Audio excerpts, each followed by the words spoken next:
kalau kalian berpikir apa sih sebenarnya yang mampu membawa kita sampai sejauh ini, mengontrol tontonan kita, bacaan kita, bahkan menjadi acuan bagi perusahaan-perusahaan besar dalam menentukan arahnya.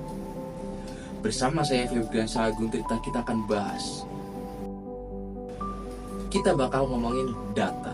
Ya, jawabannya adalah data. Kita mulai dari asal-usulnya. Dari mana sih data? Apa sih data?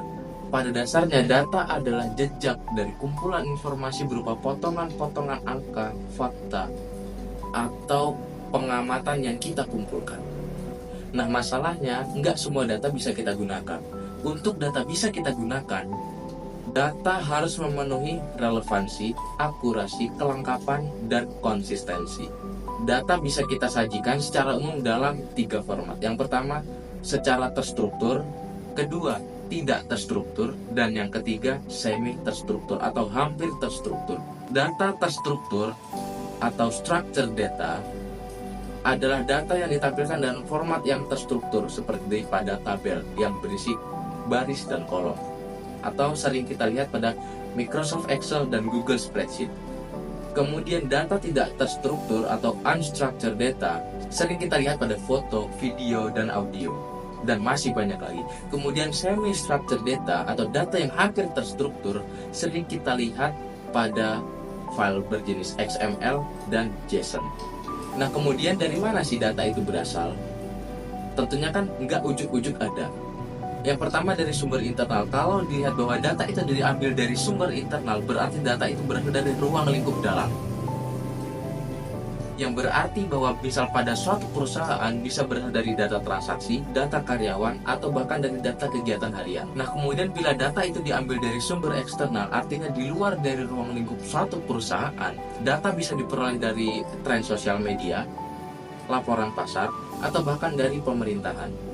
Kemudian bagaimana data itu bisa diperoleh? Bagaimana data itu bisa kita dapatkan?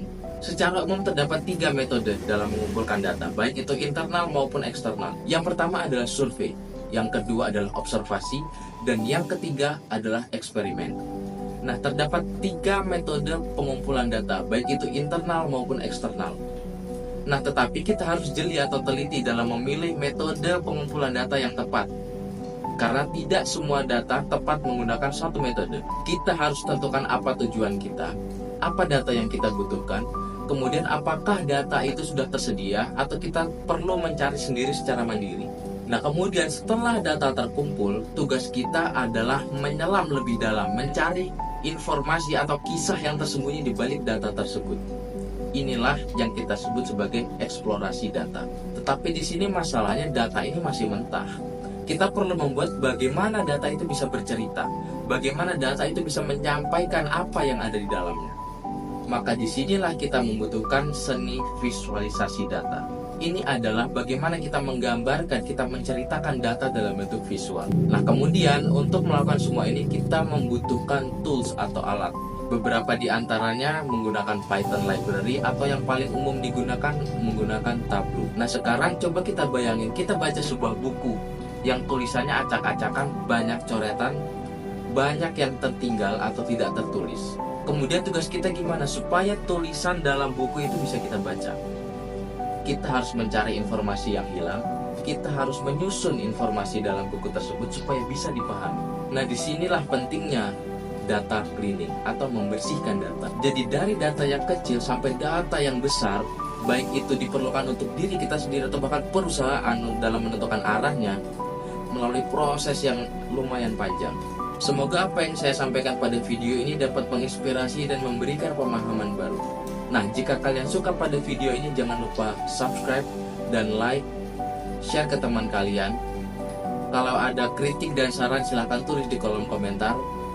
Bersama saya Febriansyah Agung Tirta, sampai jumpa di video selanjutnya.